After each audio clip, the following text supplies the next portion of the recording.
Promise of the dual road will come when it comes, but in the meantime, no one puts a pause in their life to say wacha ningoje barabara ikuje ile mzuri.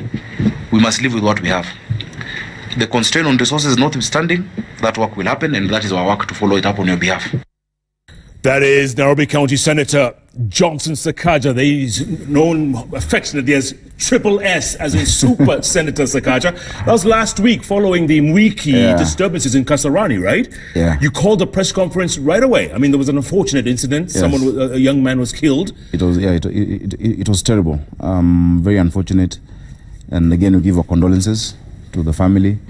A young man, Steve, it's called Steve Nandwa, was shot during the demonstrations. He's being laid to rest tomorrow. And at least we've been in contact with the family. I went to Kasarani. The demonstration started on Monday, and the Matatu people had it completely. They were demonstrating the deplorable state of that road. And that road has been fixed time and time again.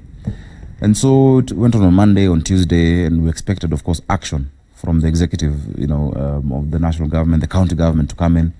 And when I saw nothing was happening, because my work, is not executive. Yeah. It is really to oversight and to follow up after the fact, because once money is budgeted, that is what they should do. Yeah. And so I called the security team of Nairobi.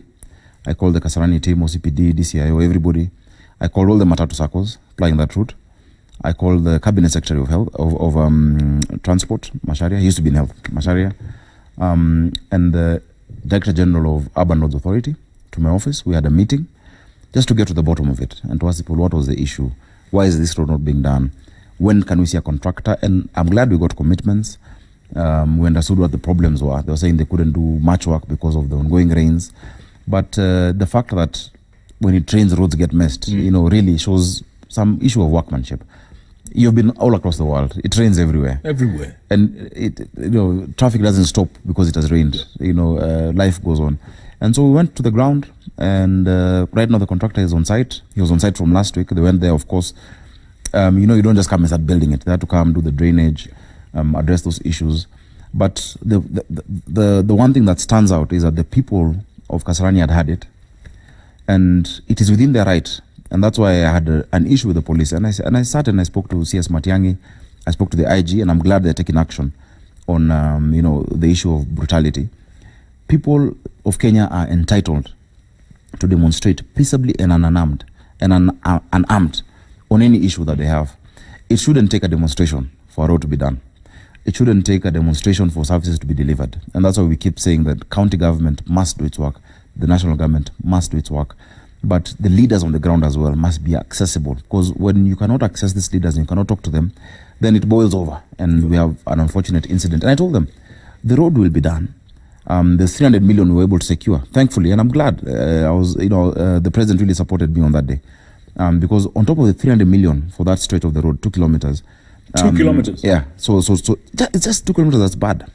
I know it's black cotton soil and it's raining, and so if you put the sub-base is bad. The road can't just be recarpeted. It has to be redone completely. So we told them, for now, make it possible as you now work on the full construction of the road. But more than that, I'm glad I was able to secure 1.7 billion for roads all across Nairobi. 1.7 B. And that is roads in Eastlands, in the western part of Nairobi. Sometimes we only focus on, the Eastlands, also the western part. How were you able to secure that? You're not the governor? I'm not. Jeff, leadership is not position, it's influence. And I'm glad that I was able to, just tell the president this issue is really terrible. Yeah. It's people are not moving in the city. I know. Senator, the city is sinking. It's sinking. Has no governor, has no deputy governor. The speaker won't be allowed to go into her office by some rowdy MCAs. Yeah. I mean, that's a mess. Yeah, and you see, extraordinary times call for extraordinary measures. That is not ideally what a senator should be doing, but really, we have to move beyond those confines. And at least we're able to sit down, and we're sitting down again with Kura. I asked all the MPs to come and tell me the worst hit places in their constituencies, in the 17 constituencies, so that we can allocate part of that, 1.7 to those roads that they've been asking for. I know there are roads in Kikuyu with an issue. Dagoretti South MP has been following up. Westlands MP in Langata. If you look at Embakasi South pipeline, you think it's like you're walking on the moon. It's just gullies. And it's because of systemic and long time, negligence of this sector. And so we said, if the county is having challenges with some of the roads, Article 187 provides that they can transfer some of these functions. Could really helped us in Eastlands. If you look at, how Manyanja Road was done, Kayole Spinal, all those places, a year or two ago, they really came and did some good work, but the maintenance was below par. And you can transfer that function back to national government or partner in a way that the county roads and the national roads are being done at the same time. And we can be able to sort that out. Why and not there are just, many other challenges. Senator, why not just scrap the county altogether? Scrap it, make it part of the national government or local government, if you will. Like Abuja is part of what they call the FCT, Federal Capital Territory, right? You have many examples of that. You have Abuja. You have Washington, D.C. You have D.C., you have Canberra in Australia, you have, in Tanzania. Yeah. But you see, for me, and that's one of the proposals in the BBI that I would like to amend. And that's why I'm saying let's all come give our issues. The highlight of our constitution was devolution. And devolution was a gift to Kenyans. As much as many Kenyans see Nairobi as just a place you pass, you come and you go, or you come and settle for a while, but you have your ushago, ocha. Some of us, Nairobi is the place we know. People born in Nairobi, second generation, third generation Nairobi, they also deserve that gift. Nairobi has 10% of this country's population. 10%. And meaning you cannot say the biggest gift in our constitution, we've denied 10%. Because there are people in Mutuini whose dispensary was never able to get services until we got devolution. For people in several parts of the city who, if devolution works properly, their lives change. So because the first administration and the current administration have not been able to give a good showing for Nairobi, doesn't mean we throw out the baby with the bathwater. If we implement 3 parts of our laws, Article 184 of our constitution that talks about Nairobi having a special relationship with the national government. With 15 billion from the national government, you cannot sort it out. No. With the workforce taking almost a payroll of around another close to 18 billion also a year, you need some extra support on some of those functions. So you need 184 about the special relationship, 187 about some transfer of certain functions. Nairobi County government will not be able, a Nairobi Water Company, on their own, they will not be able to give water properly to Nairobians. They can't. 1, the quantity. 2, the infrastructure needs an overhaul. We need SCADA technology. So there are certain things that you need to partner with the national government and then implement the Urban Areas and Cities Act that provides for city managers. In fact, the only governor of an urban area who's implementing it right now is Governor Nyong'o, because it talks about city managers. It talks about cascading 1 level lower below the county. The person in charge of garbage collection in Westlands should not be the same person thinking about Kayole. The person thinking about, Manyanja Road should not be the same one thinking about Mugoiri Road in Kileleshwa. Such that you go into 4 boroughs, and I've said it many times, north, east, west, and south. Give them the budget.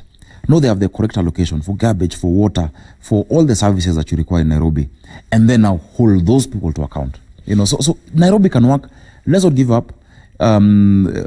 Onyurowan, we say Onyurowan when you throw, I don't know if you played those games in the early 30s when you're growing up, but with Sir Charles. with Sir Charles. But we say, first try didn't work, second try, limping. Yes. We can get it right. We can get Nairobi strike right. 1, strike 2, strike 3, like baseball, right? Then strike 3, you're out. Strike 3, you're out. Yeah. Okay, are you, because you're Jubilee, Yeah. and the present administration in Nairobi County is Jubilee, Yeah. Are you disappointed with the leadership that has turned out in Nairobi County? Completely. I'm extremely disappointed because we sold a dream to the people of Nairobi.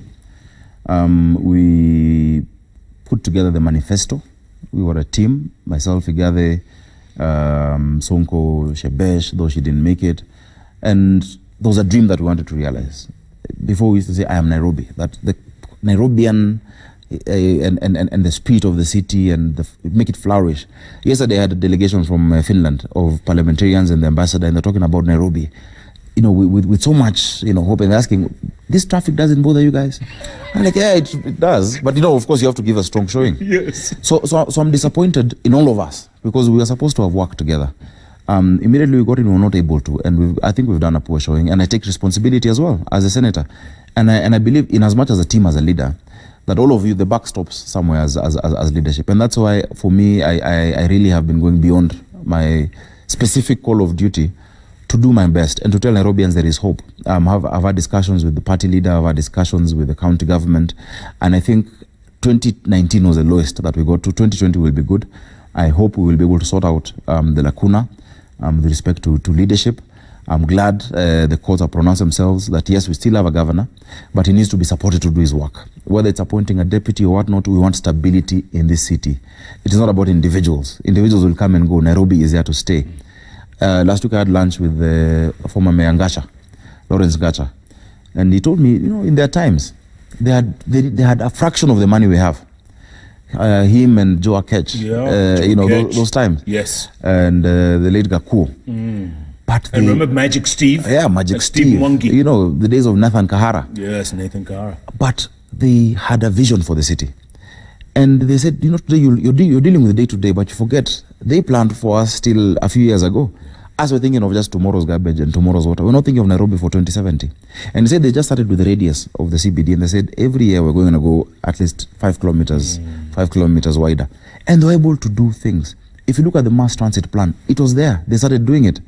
If you look at the issue of garbage collection, when I was growing up in Ngara, we knew every Tuesday and every Thursday, the Camero comes, you open it. Yes. When you used to laugh and say, Haya Makanjo, it was Haya Makanjo. I just realized the other day. But it was a city that is working. Yeah. Nairobi is Africa's New York. It is the hub of the global south, If you talk about the SDGs, everyone is looking at it. Over the past few years, we've had huge international conferences. So it can work and it must work. And we must see it as a global capital, not just as a place where we're playing politics. These Finns you hosted, right? These people from Finland, were they disappointed? Or do they say, look, man, what are you guys doing? Wake up. Because this, like you say, this is the hub of East and Southern Africa. Sadly, to some extent, diplomatic meetings, you try and put some icing and try to color your words. But I could see some tinge of disappointment because they were late for the meeting. Because of traffic? Yeah, and Europeans do not like being late. No. And so they said, does this thing also bother you guys? Do you guys have a plan for mass transit? I told them the plans are there and we're on course in implementing them. Yeah. Sometimes you have to make your country proud and just say, we're doing it.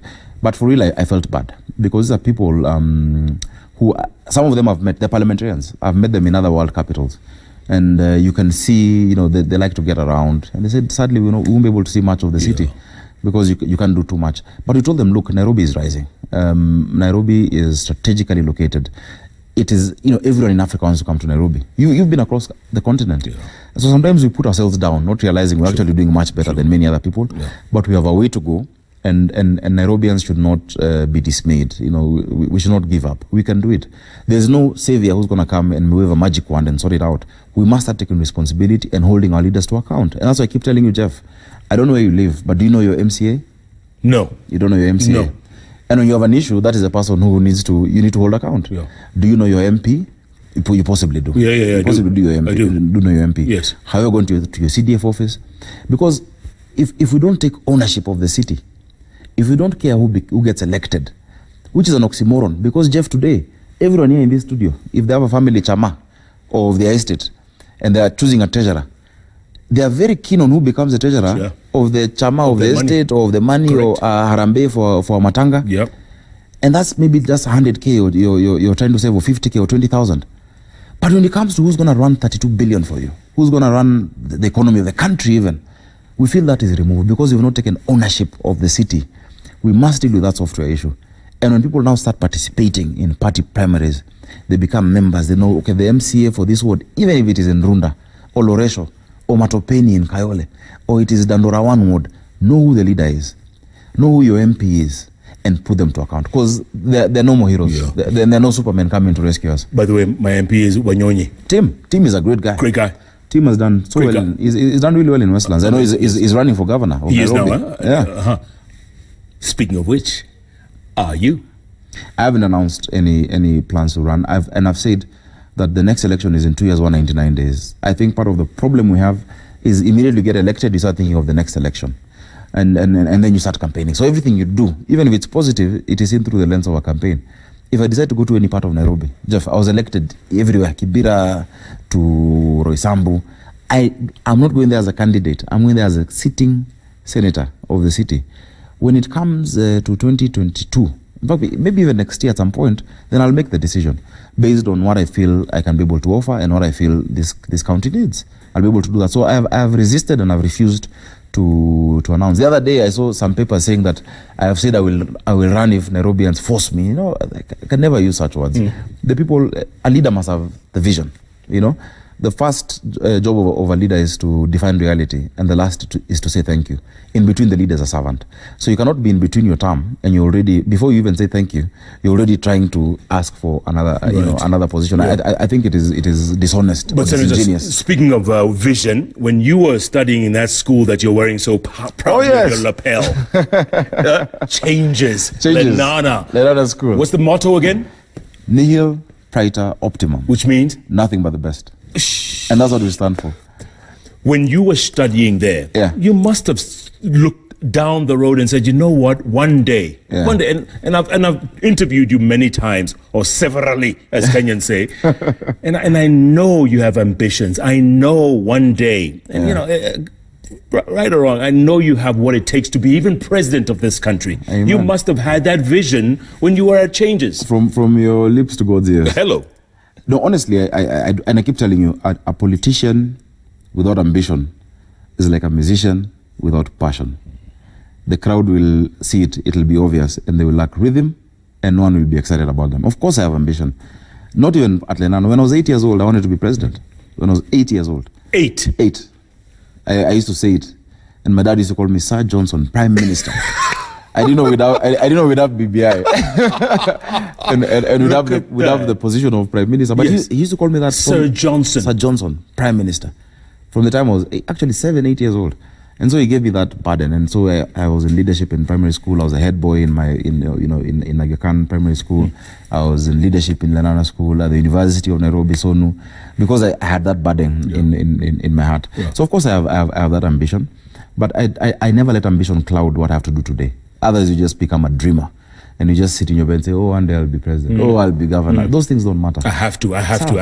And if you do well with what you have, then the people will give you another opportunity. A lot of your generation are very disappointed in the present leadership. Yeah. For the most part. Maybe not everyone, but for the most part. Very disappointed. Can you guys change that? Because you and I are different generations. You know that? Yeah.